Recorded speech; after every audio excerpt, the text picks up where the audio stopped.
नमस्कार दोस्तों, मेरा नाम है शब्द और आज के इस वीडियो में हम डिस्कस करने वाले हैं मैनेजमेंट के बारे में। इससे पहले के वीडियोस में हमने बहुत सारे टॉपिक कवर कर लिए हैं, जहां पर मैंने business environment, HRM, banking, financial institution, management का थोड़ा सा पार्ट हमने देखा था। मैनेजमेंट की जो थ्योरीज़ हैं वो हमने पढ़ ली हैं पूरी तरीके से। उसके अलावा आपका लीडरशिप क्या होता है, मोटिवेशन की थ्योरीज, लीडरशिप की थ्योरीज, ये सब देख चुके हैं। इसके अलावा मार्केटिंग मैनेजमेंट और legal aspects of the business, ये सारे यूनिट्स हम कवर कर चुके हैं इस चैनल के ऊपर। और काफ़ी दिनों के बाद मैं ये वीडियो बना रहा हूँ, तो यहाँ पर हम फिर से स्टार्ट करेंगे। बहुत ही क्या कह सकते हैं, बेसिक कॉन्सेप्ट मैं यहाँ पर क्लियर करने वाला हूँ कुछ। और जो क्वेश्चंस बहुत ज़्यादा पूछे जाते हैं आपके असिस्टेंट प्रोफेसर एग्जाम्स के माध्यम से, वो भी मैं यहाँ पर कवर करने वाला हूँ। ठीक है, तो चलिए स्टार्ट करते हैं। तो ओवरव्यू हम लेंगे यहाँ पर मैनेजमेंट क्या होता है, मैनेजमेंट की मीनिंग, डेफिनेशन, ये सब चीज़ें आपके लिए उतनी इंपॉर्टेंट नहीं है, लेकिन आपको एक बार मैं बताना चाहता हूँ।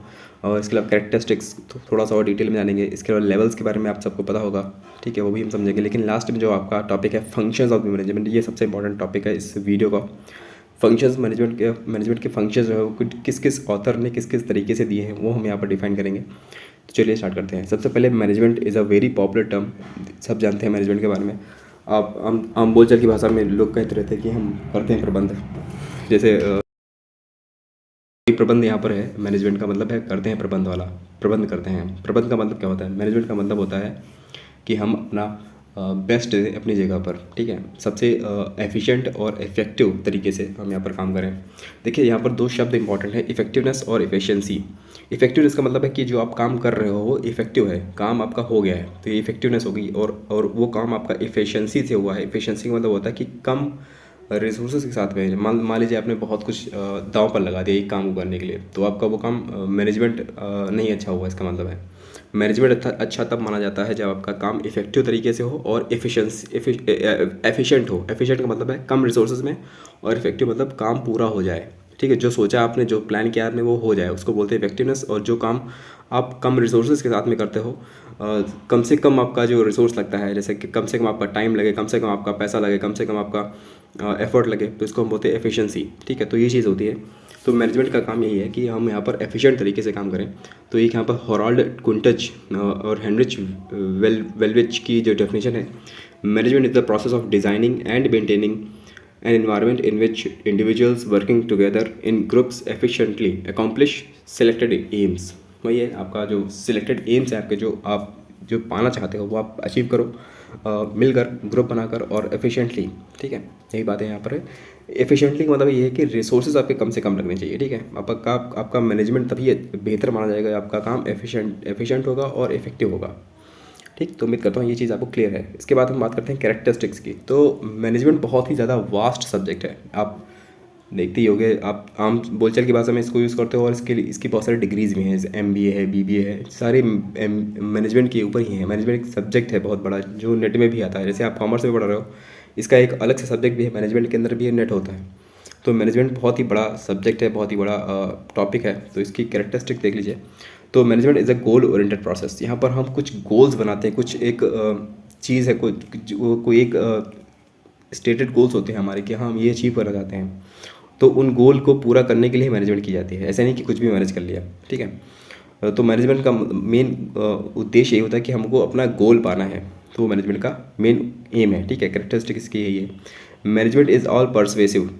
यहाँ पर the activities involve are common for all. यहाँ पर जैसे ये एक चीज़ होती है कि आप मैनेजमेंट चाहे कॉलेज का करिए, चाहे आप मैनेजमेंट हॉस्पिटल का करिए, चाहे मैनेजमेंट आप घर का करिए, सब में कुछ कॉमन ट्रेड्स होते हैं, ठीक है। कुछ एक्टिविटीज़ होती है जो हर जगह इन्वॉल्व होती है, जैसे प्लानिंग है, ऑर्गेनाइजिंग है, स्टाफिंग, डायरेक्टिंग, कंट्रोलिंग, सब हर जगह आपको ये सब देखने को मिलेगा। यानी कि मैनेजमेंट में कुछ टर्मोलॉजीज़ हैं, जो एक्टिविटीज़ हैं, वो हर जगह अप्लाई होती हैं, चाहे वो छोटे स्तर पर हो चाहे बड़े स्तर पर हो। हाँ, उसका जो रेंज है वो भले ही ऊपर नीचे हो सकता है, लेकिन चीज़ें सब वहीं होंगी। ऑल परसुएसिव का मतलब यही है यहाँ पर, ठीक है। एक मल्टी डायमेंशनल होता है, जो आपका मैनेजमेंट है वो मल्टी डायमेंशनल होता है, कई डायमेंशंस में मूव करता है। जैसे आपको मैनेजमेंट करना है वर्क का, काम का मैनेज करना है, काम को मैनेज करना है, इसके अलावा लोगों को मैनेज करना है, इसके अलावा ऑपरेशंस को मैनेज करना है। तो मैनेज बहुत तरीके से हो सकता है। जैसे कि आपकी जो आपका घर है उसके अंदर जो आपका किचन है, किचन को भी मैनेज करना पड़ता है, आपको अपना ऑफिस भी मैनेज करना पड़ता है, आपको अपनी स्टडी भी मैनेज करनी पड़ती है। तो हर चीज़ को आप मैनेज कर सकते हो। तो मल्टी डायमेंशनल है आपका मैनेजमेंट, ठीक है। इसके अलावा management is a continuous process, ये कभी रुकता नहीं है। आप सुबह से उठ के शाम तक, सुबह उठने से लेकर आप रात सोने तक जो भी आप करते हो सब मैनेजमेंट का प्रोसेस है, ठीक है। कंटिन्यूस प्रोसेस है, कंपोजिट हैज सेपरेट फंक्शंस के साथ में। यहाँ पर फंक्शंस तो अलग अलग हो सकते हैं, लेकिन इसका जो कंपोजिट रूप है वो एक ही है, ठीक है। तो ये कहते हैं इसको कंटिन्यूअस प्रोसेस है ये एक। और ग्रुप एक्टिविटी है, लोग मिलकर काम करेंगे तभी मैनेजमेंट हो पाएगा। एवरीवन हैज़ डिफरेंट नीड्स, लेकिन सबकी अपनी अपनी नीड्स होती है। जैसे कि कंपनी के अंदर जैसे मैनेजर है उसको भी देखना है कि अपना गोल हो, अपना जो ग्रोथ है वो भी होती रहे और जो कंपनी है उसकी ग्रोथ भी होती रहे। इसी तरह से वर्कर्स जो है वो अपनी सैलरी के लिए तो काम करते ही हैं, लेकिन उनको एक कंपनी का कॉमन गोल भी लेकर चलना पड़ता है। तो ये ग्रुप एक्टिविटी होती है, ठीक है। और management is a dynamic function. Dynamic function का मतलब है कि हम यहाँ पर जो भी कर रहे हैं वो दिन पर दिन चेंज होता जा रहा है, ठीक है। हमको अपने उस इन्वायरमेंट के हिसाब से बदलना पड़ेगा, अडेप्ट करना पड़ेगा। तो चेंजिंग इन्वायरमेंट जो है हमारा वो चेंज होता रहता है इन्वायरमेंट, ठीक है। Management is an intangible force. यहाँ पर हम देखिए मैनेजमेंट को आप छू नहीं सकते हो, लेकिन आपको मैनेजमेंट फील जरूर होगा हर जगह। जैसे आप कहीं जाते हो एक अच्छी जगह पर, जैसे अच्छे होटल में गए आप, मान लीजिए, तो आपने देखा कि हर चीज़ टाइम से हो रही है, आपको हर चीज़ प्रोवाइड की जा रही है, तो इसका मतलब क्या है, वो मैनेजमेंट ही है जो किया जा रहा है वो। और जैसे आप मान लीजिए कहीं कियोस्क की जगह पर चले जाते हो जहाँ पर मार्केट एकदम बिखरा पड़ा है और कुछ भी नहीं, आप किसी किसी अनमेरिड के रूम में जाते हो, बैचलर के रूम में जाते हो, तो आप देखते हो कि हर चीज़ इधर उधर घूम पड़ी होगी, कुछ एक अपनी जगह पर नहीं पड़ा होगा, अपनी जगह पर नहीं रखा होगा। तो ये क्या है, मैनेजमेंट नहीं है वहाँ पर। और वहीं आप किसी कहना तो नहीं चाहिए, लेकिन अगर अच्छी जगह पर जाओगे, जैसे मान लीजिए किसी फीमेल के आप रूम में जाओगे, घर में जाओगे, तो आप देखोगे हर चीज़ मैनेजेबल मिलेगी आपको, ठीक। तो वो चीज़ है, आपको वहाँ पर क्या होता है कि आपको मैनेजमेंट दिख रहा होता है। आप भले ही उसको छू नहीं सकते, लेकिन मैनेजमेंट को आप फील कर सकते हो, ठीक है। तो ये चीज़ है, यहाँ पर इंटेंजिबल फोर्स होता है मैनेजमेंट। तो ये इसके कैरेक्टरिस्टिक्स हो गए। इसके बाद में हम देखते हैं लेवल्स के बारे में। लेवल्स आपने पढ़ा होगा कहीं ना कहीं, जो मैनेजमेंट का लेवल हो 3 तरह का लेवल होता है। सबसे ऊपर आता है टॉप मैनेजमेंट का लेवल, दूसरा है मिडिल लेवल का मैनेजमेंट, और तीसरा है लोअर लेवल का मैनेजमेंट। तो वही है यहाँ पर। तो सबसे इसमें कंपनी के हिसाब से देखते हैं, इसमें हम और एक ऑर्गेनाइजेशन के हिसाब से देखते हैं यहाँ पर। तो मैनेजमेंट 3 लेवल का होता है, टॉप मैनेजमेंट, मिडिल मैनेजमेंट और लोअर मैनेजमेंट, ठीक है। तो इसके यही है, आप इसमें देख लीजिए कौन कौन आता है। जैसे टॉप मैनेजमेंट में क्या आता है, CEOs होते हैं और MDs होते हैं, मैनेजर्स होते हैं, बड़े बड़े सबसे हाई पोजीशन जो होती है आपकी एक ऑर्गेनाइजेशन के अंदर, वो इसमें आती है। दूसरा पर मिडिल लेवल में आता है जो 8 डिपार्टमेंटल हेड्स होते हैं। जैसे मार्केटिंग डिपार्टमेंट का हेड हो गया, मार्केटिंग मैनेजर हो गया, परचेज डिपार्टमेंट का हेड हो गया, सेल्स मैनेजर हो गया, ऑपरेशंस मैनेजर हो गया, ब्रांच मैनेजर हो गया, फाइनेंस मैनेजर हो गया। जो डिपार्टमेंट्स बने होते हैं उनके हेड जो होते हैं उनको हम मिडिल मैनेजमेंट बोलते हैं। तो ये आपको ये रटने की जरूरत नहीं, सिंपल है। और लास्ट में जो होता है, जो जो जो वर्कर्स के साथ में सीधे कनेक्ट करते हैं, जो वर्कर्स के साथ में सीधे काम उनसे करवाते हैं, वो होते हैं आपके 3rd लेवल या फिर लोअर लेवल के मैनेजमेंट होते हैं, जिसको सुपरवाइजर बोलते हैं, फोरमैन बोलते हैं, ठीक है, जूनियर मैनेजर बोलते हैं, इंस्पेक्टर या फिर क्लर्क होता है, जो आपके वर्कर्स के साथ में जो ग्राउंड वर्क जो करता है उसके साथ सीधे जुड़े होते हैं, उनको हम बोलते हैं लोअर लेवल के मैनेजमेंट या ऑपरेटिव मैनेजमेंट बोलते हैं इनको, ठीक है। तो ये है यहाँ पर, और यही यहाँ पर दिया हुआ है, देखिए जो आपकी अथॉरिटी है, एक सेकेंड, जो आपकी अथॉरिटी है वो यहाँ से नीचे की ओर आएगी और आपकी जो रिस्पॉन्सिबिलिटी है वो ऊपर की हो जाती है, ठीक है। तो यानी कि ये वाले लोग जो अथॉरिटी रखते हैं वो यहाँ पर ऑर्डर देते हैं इन लोगों को, ठीक है। और यहाँ से जो है इन लोगों की रिस्पॉन्सिबिलिटी बनती है कि वो ऑर्डर्स को फॉलो करते हैं और उनको जवाबदेह होते हैं कि हाँ मैंने ये काम किया है, तो इनको बताना होता है, ठीक है।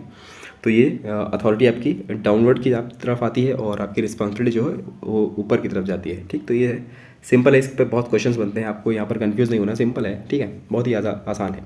अब यहाँ पर सबसे इंपॉर्टेंट टॉपिक हम देखने वाले इस वीडियो का, वो है आपका फंक्शन ऑफ द मैनेजमेंट।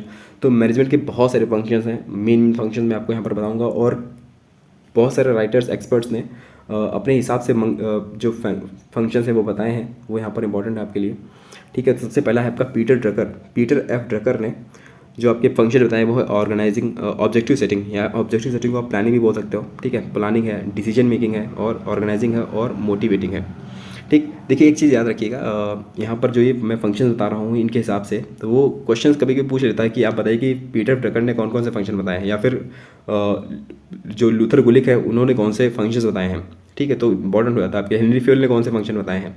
तो ये कई बार क्वेश्चन पूछ सकते हैं, लेकिन नेट में तो नहीं आएगा इस तरह का क्वेश्चन, लेकिन आपके असिस्टेंट प्रोफेसर के एग्जाम होते हैं, असिस्टेंट प्रोफेसर के किसी भी स्टेट में ले लीजिए, वहाँ पर इस तरह के क्वेश्चंस बहुत ज़्यादा पूछने का रिवाज है। कई सारे एग्जाम में देखा है कि आ चुका है इस तरह का क्वेश्चन, तो आपको याद रखना पड़ेगा ये सब चीज़ें, ठीक है।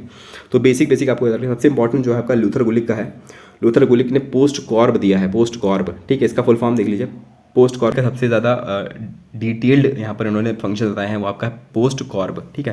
पोस्ट कॉर्ब का फुल फॉर्म है आपका planning, organising, staffing, directing, coordinating, reporting और बजटिंग, ठीक है। ये यहाँ पर इन्होंने कुछ 6-7 दिए हैं यहाँ पर, फंक्शंस बताए हैं। तो ये सबसे ज़्यादा इंपॉर्टेंट है, लूथर गुलिक और उर्विक, ये इन दोनों ने दिया है। लूथर गुलिक का नाम बहुत ज़्यादा इंपॉर्टेंट है, आपको याद रखना है। लूथर गुलिक और उर्विक का नाम भी याद रख लीजिएगा, दोनों ने मिलकर ये दिया है।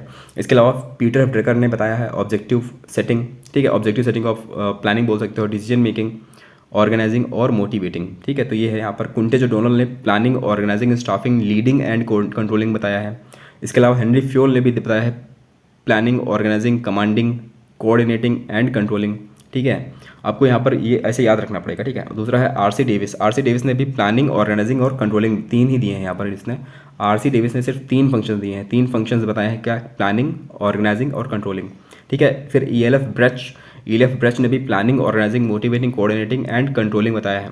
इसके अलावा मॉडर्न जो राइटर्स हैं, प्रैक्टिशनर्स हैं, उन्होंने planning, organising, staffing, directing, controlling, POSDC, ठीक है, ये आपको याद रखना, POSDC।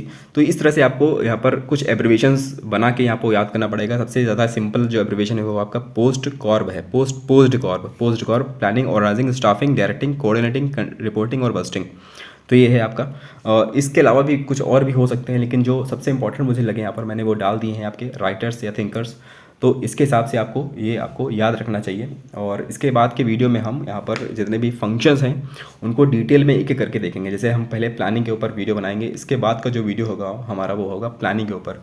उसके बाद में हम प्लानिंग, फिर organising, staffing, directing, controlling, coordinating, इन सबको डिटेल में पढ़ने वाले हैं। एक वीडियो में हम पूरा अच्छे से कवर करेंगे और वो छोटे छोटे वीडियोज़ होंगे और उनको आप सभी देखेंगे तो आपको ज़्यादा फ़ायदा होगा, ठीक है। और इसके ऊपर बहुत सारे क्वेश्चंस आते हैं स्टेट लेवल के एग्जाम्स में और असिस्टेंट प्रोफेसर एग्जाम में सबसे ज़्यादा इंपॉर्टेंट क्वेश्चन हो जाते हैं। सो उम्मीद करता हूँ आपको कुछ जानने को मिला होगा। और आपको वीडियो पसंद आई हो तो प्लीज़ लाइक करिए, शेयर करिए और सब्सक्राइब करिए मेरे चैनल को। Thank you guys, God bless you all.